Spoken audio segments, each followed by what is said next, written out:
আমাদের এত পড়াশোনা, এগুলোর ব্যাপারে নবী করিম সাল্লাল্লাহু আলাইহি ওয়াসাল্লামের সিরত থেকে আমাদের কি নেওয়ার আছে? মাদ্রাসায় হুজুররা পড়েন, সেখানে তো সবই নবীর সিরতে পড়ে, কোরআন পড়ে, হাদিস পড়ে, সিরত পড়ে, শরীয়তের মাসলা মাসাইল পড়ে, সব সরাসরি নবী করিম সাল্লাল্লাহু আলাইহি ওয়াসাল্লাম থেকে নেওয়া, এগুলো পড়ছে। কিন্তু আমাদের যে পড়াশোনা, জাগতিক জ্ঞান বিজ্ঞানের যে কোনো একটা সাবজেক্ট আমরা যদি আলোচনায় আনি, যেমন এখানে যে বড় সাবজেক্ট এবং তার অধীনে শাখাগত অনেক সাবজেক্ট, এগুলোর ব্যাপারে নবী করিম সাল্লাল্লাহু আলাইহি ওয়াসাল্লামের সিরাতের কী হেদায়েত? এই প্রশ্ন জাগতিক জ্ঞান বিজ্ঞানের যে কোনো শাখা এবং যে কোনো পেশার ভাইদের পক্ষ থেকে হতে পারে এবং হওয়া উচিত।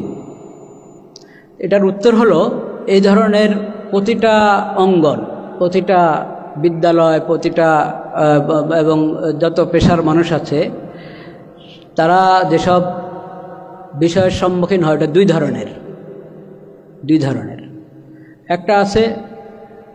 একটা হলো এটা নিছক জাগতিক, অর্থাৎ ওটা মানুষ আল্লাহ তাআলা যে আকল দিয়েছেন, বিবেক বুদ্ধি দিয়েছেন, সেই বিবেক বুদ্ধি এবং অভিজ্ঞতার আলোকে বিবেক বুদ্ধি দিয়ে এটাকে হল করতে পারে, ওটার সমাধান খুঁজে পেয়ে যায়।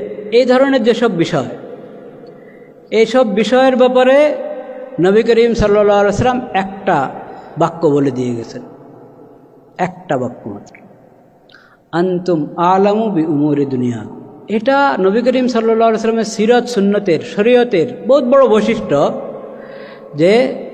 যে জিনিস মানুষ তার আকল দিয়ে, জ্ঞান বুদ্ধি দিয়ে, বিবেক বুদ্ধি দিয়ে এবং অভিজ্ঞতার আলোকে সমাধান খুঁজে পেয়ে যাচ্ছে, ওটাকে উন্মুক্ত ছেড়ে দাও।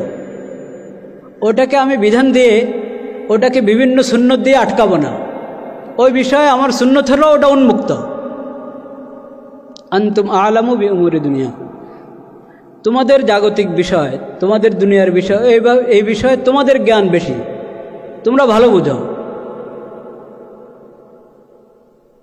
ওই বিষয়ে যেমনি করা দরকার তেমনি করো, ওটার ব্যাপারে কোনো প্রতিবন্ধকতা নেই।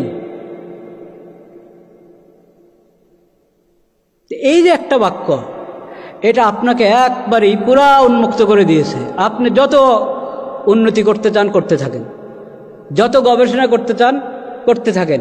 নবী করিম সাল্লাল্লাহু আলাইহি ওয়াসাল্লাম মোবারকবাদ জানাচ্ছেন আপনাকে। নবী করিম সাল্লাল্লাহু আলাইহি ওয়াসাল্লাম ওখানে হস্তক্ষেপ করতে চাচ্ছেন না, করেন না। এইখানে আমি খালি নাজায়েজ বলবো, এটা করা যাবে না, এটা করা যাবে না, না, এটা তোমাদের জন্য উন্মুক্ত, তোমরা উন্নতি করতে থাকো।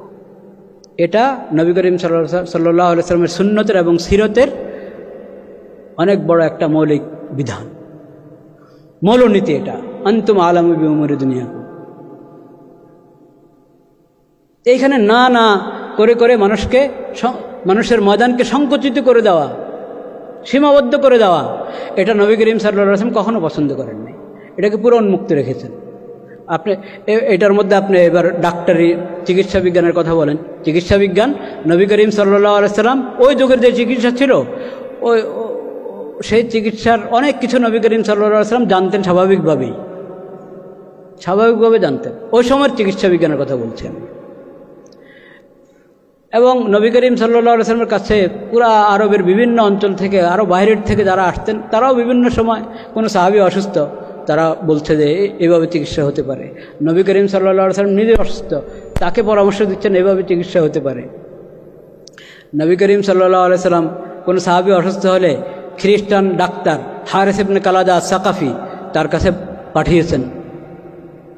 কিন্তু চিকিৎসা বিজ্ঞানের মৌলিক যে কথাগুলো, কৃষি বিজ্ঞানের মৌলিক যে কথাগুলো, যেগুলোর মধ্যে আল্লাহর হেদায়েত দরকার, ওহির হেদায়েত দরকার, সেটা নবী করিম সাল্লাল্লাহু আলাইহি ওয়াসাল্লাম নিজেই সব বলে দিয়ে গেছেন। কারণ ওখানে ওহির নির্দেশনা দরকার আছে, ওটাকে ছাড়েন না নবী করিম সাল্লাল্লাহু আলাইহি ওয়াসাল্লাম, ওটা বলেছেন। অতিরিক্ত যেটা মানুষ নিজের আকল দিয়ে, অভিজ্ঞতা দিয়ে সমাধান করতে পারবে, ওটাকে এক কথা বলে দিয়েছেন, আনতুম আলামু বি উমুরি দুনিয়া। এবং সেটা ওখানে অন্যদের মতামতকে নবী করিম সাল্লাল্লাহু আলাইহি ওয়াসাল্লাম মূল্যায়ন করতেন সবসময়, নিজের মতের দিকে সবাইকে আসতে। এই জন্য চিকিৎসা বিজ্ঞান উনি বলেন নাই, উনি যেটা হয়তো বলবেন যে তুমি এটা গ্রহণ করতে পারো, এই চিকিৎসা গ্রহণ করতে পারো, ওটার মধ্যে সীমাবদ্ধ করে দেন নাই কখনো। এটা নবী করিম সাল্লাল্লাহু আলাইহি ওয়াসাল্লাম সিরাতের অনেক বড় বৈশিষ্ট্য। আপনারা ভালো বোঝার কথা, মানে যে পয়েন্টটা হয়তো আমি এত সুন্দর করে এটাকে ফুটিয়ে তুলতে পারি নাই, কিন্তু মৌলিক কথাটা আমি আরজ করেছি। এটা সিরতের বড় একটা বৈশিষ্ট্য, যে যেটা উন্মুক্ত থাকা দরকার ওটাকে নবী করিম সাল্লাল্লাহু আলাইহি ওয়াসাল্লাম সীমাবদ্ধ করেন।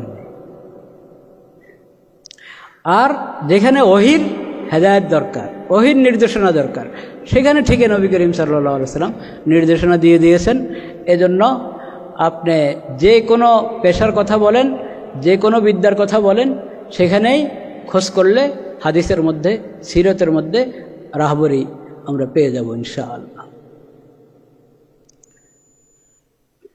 নবী করিম সাল্লাল্লাহু আলাইহি ওয়াসাল্লাম এজন্যই তার মিল্লতকে এবং আল্লাহর পক্ষ থেকে যে শরীয়ত পেয়েছেন এটাকে নবী করিম সাল্লাল্লাহু আলাইহি ওয়াসাল্লাম বলেছেন আস-সামহাতুস সাহলাতুল বাইযা, আস-সামহাতুস সাহলাতুল বাইযা, যেটা অনেক সহজ সরল, যেটাতে কোনো কাঠিন্য নেই।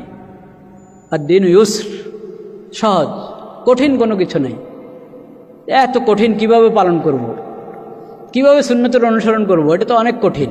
না, কঠিনের কোনো কিছু নেই।